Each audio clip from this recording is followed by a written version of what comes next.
Donc Linda, aujourd'hui notre propos est d'essayer de comprendre la construction de la conscience, qui est un long processus très complexe à appréhender. Et ton outil de prédilection pour étudier ce phénomène de la conscience et comment elle est mise en œuvre, c'est d'étudier les mythes. Alors les mythes, c'est vrai que intuitivement comme ça, on a l'impression que ce sont des petites histoires, des fabulations. Pourquoi est-ce que tu penses qu'il y a une vérité à retrouver et comment retrouver cette histoire? Donc les mythes sont effectivement des récits qui nous parlent d'une histoire très très lointaine dont on n'a plus aucune trace. Et en fait, ces histoires qui paraissent rocambolesques, qui paraissent assez fabuleuses, sont en fait les images qui reconstituent le puzzle de l'accès à la naissance. Et c'est là où c'est absolument extraordinaire, où on ne peut pas parler véritablement de métaphore par rapport à ces images, mais comme disait Schelling, elles sont vraies, les mythes sont vrais, mais il ajoutait dans la conscience. Donc il va falloir faire tout ce travail de réadaptation, de réactualisation d'une certaine manière du mythe et comprendre de quoi il nous parle profondément. Il nous raconte, ces mythes, comment l'homme accède à la conscience. Alors on sait qu'il y a 3 phases d'accès à la conscience. Justement la phase qu'on appelle mythique, que l'on retrouve chez l'enfant dans la phase mutique, où là il n'y a pas de mots, il n'y a pas d'explication, il n'y a que des images. Et ce sont ces images que l'on va retrouver dans les mythes qui nous permettent de comprendre comment l'être accède à la conscience du monde et donc à la conscience de soi. Donc première conscience, conscience mythique. Deuxième conscience, conscience mythologique, c'est-à-dire que là le logos, le verbe apparaît, mais c'est encore un verbe qui est en grande partie inféodé au mythe, où le moutos reste très important. Et puis cette troisième période qui a été amenée par les Grecs, où les Grecs ont synthétisé l'ensemble de la mythologie venant d'Orient, venant d'Asie, et dans lequel ils vont passer au logos, au verbe véritablement, et donc à la raison, où le verbe, la raison va supplanter le moutos. Et de fait, il ne va nous rester plus que ces histoires mythiques, mais dont on ne va pas toujours comprendre le sens très important qu'elles véhiculent. Alors, premier grand mythologue, évidemment Hésiode, qui va dans ce magnifique texte, la Théogonie et les Travaux et les Jours, nous raconter ces mythes qu'il a synthétisés et qu'il a écrits pour la première fois. Chaos, l'abîme béant, naquit le tout premier. Puis Gaïa, la terre au vaste sein, assise à jamais inébranlable de toutes choses, et Eros, le plus beau des dieux immortels.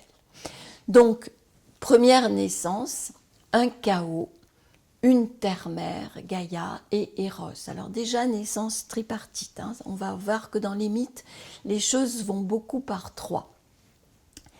Et Gaïa, il nous dit plus loin, va enfanter d'abord Ouranos, le ciel étoilé, aussi grand qu'elle-même, pour qu'il la recouvrît tout entière et fût pour les dieux bienheureux, une demeure inébranlable à jamais.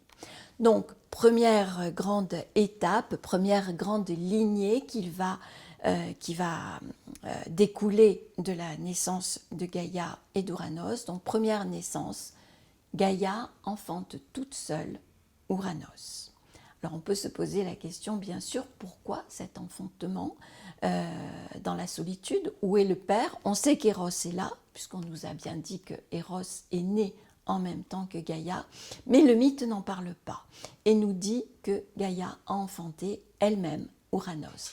Alors là, on a une première image très très intéressante et dans lequel il faut bien comprendre qu'il faut se mettre du côté de la naissance de la conscience. C'est-à-dire que l'être né à la conscience n'a peut-être pas conscience au départ de la présence paternelle. Et si on regarde l'image d'une femme enceinte, eh bien on a l'image d'une fusion, d'un entrelac, où l'enfant est totalement pris dans le corps de la mère et n'a peut-être conscience d'autre chose.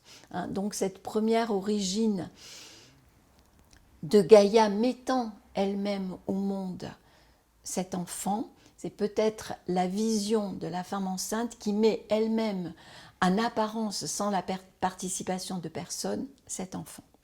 On peut comprendre effectivement que dans la perspective de l'enfant, son origine est uniquement liée à la mère. C'est uniquement ça. Absolument. Alors par contre, il y a une deuxième partie dans le mythe qui fait suite à cela, c'est que donc Ouranos recouvre Gaïa, il la recouvre totalement, et on dit même qu'il la recouvre tellement que donc les enfants de Gaïa ne peuvent pas sortir du ventre. Absolument. Là, cela s'apparente à une sorte de nuit utérine, en quelque sorte, dans laquelle Ouranos, qui représente la lumière, ne permet pas, vu qu'il est collé au corps de la Terre, ne permet pas que la lumière se diffuse auprès des enfants et les enfants ne peuvent pas naître. Alors le mythe, judicieusement, nous dit qu'à un moment donné, Gaïa n'en peut plus. Mais ce moment est important pour véritablement construire cette espèce de premier mouvement orgasmique, où tout en recouvrant Gaïa, Ouranos se retire, revient, se retire et revient.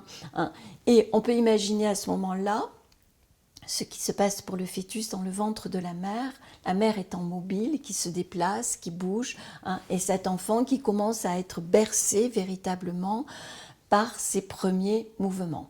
Mais à un moment donné, effectivement, Gaïa en a assez. Oui, donc effectivement, donc à ce moment-là, c'est donc Cronos qui va couper le sexe d'Ouranos, parce que sa mère Gaïa va lui donner une serpe, et donc à ce moment-là, il y a un déchirement terrible, et Ouranos va rejoindre le ciel, et Gaïa reste la terre, et donc on rentre dans une nouvelle étape. Il y a un élément qui me paraît important, donc on a dit que Ouranos était castré, et le sexe d'Ouranos est jeté à la mer. Et de cette écume qui va jaillir du sexe d'Ouranos, va jaillir la magnifique Aphrodite, Vénus. Absolument. Alors les mythes, évidemment, ne se préoccupent pas de la réalité absolue de la vie, et c'est la raison pour laquelle ils s'apparentent davantage à des rêves.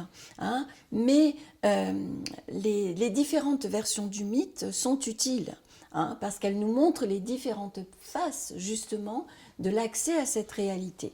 Et en ce qui concerne Aphrodite, c'est très intéressant parce que Platon nous en discerne deux. Donc il y a l'Aphrodite qui naît de cette écume et qui pour lui est l'Aphrodite vulgaire, c'est la libido en quelque sorte, c'est le lien libidinal qui va se créer entre la mère et l'enfant. Et il nous parle d'une Aphrodite sublimée, qui serait la fille de Zeus et de Dionée. Et cette Aphrodite-là nous renvoie davantage au lien d'amour qui va se créer très fortement entre la mère et l'enfant. Et on voit là toute la pertinence de l'accès à la conscience de l'être. Et donc on rentre dans une nouvelle étape. Donc effectivement, voilà. C'est quelque chose de très violent. C'est la naissance. Alors c'est un moment très violent, mais qui rappelle le moment de la naissance, qui lui aussi est un moment violent. Et à ce moment-là, on peut citer Otto Rank, qui est un psychanalyste contemporain de Freud, qui, lui, a insisté sur la difficulté pour l'homme, pour l'être, de se remettre de ce moment extrêmement traumatique, et a d'ailleurs assimilé la plupart des traumatismes de l'homme à ce moment, montrant qu'il avait beaucoup de mal à se relever de cette violence-là. Donc la séparation de Gaïa et d'Ouranos représente ce moment de la naissance, ce moment de déchirement, où l'enfant est éjecté du ventre de la mère de manière quand même assez brutale. Et à ce moment-là, évidemment, l'enfant naît à la lumière. Les premiers moments de l'enfant, eh bien, c'est cette ouverture des yeux sur le monde, d'ailleurs très difficile pour lui. On sait qu'il va cligner des yeux de manière importante et les 2-3 premiers jours, il va avoir du mal à ouvrir les yeux. Alors pour Platon, qui va voir les choses de manière un petit peu moins violente, Ouranos représente le 1, représente l'infinité du bien.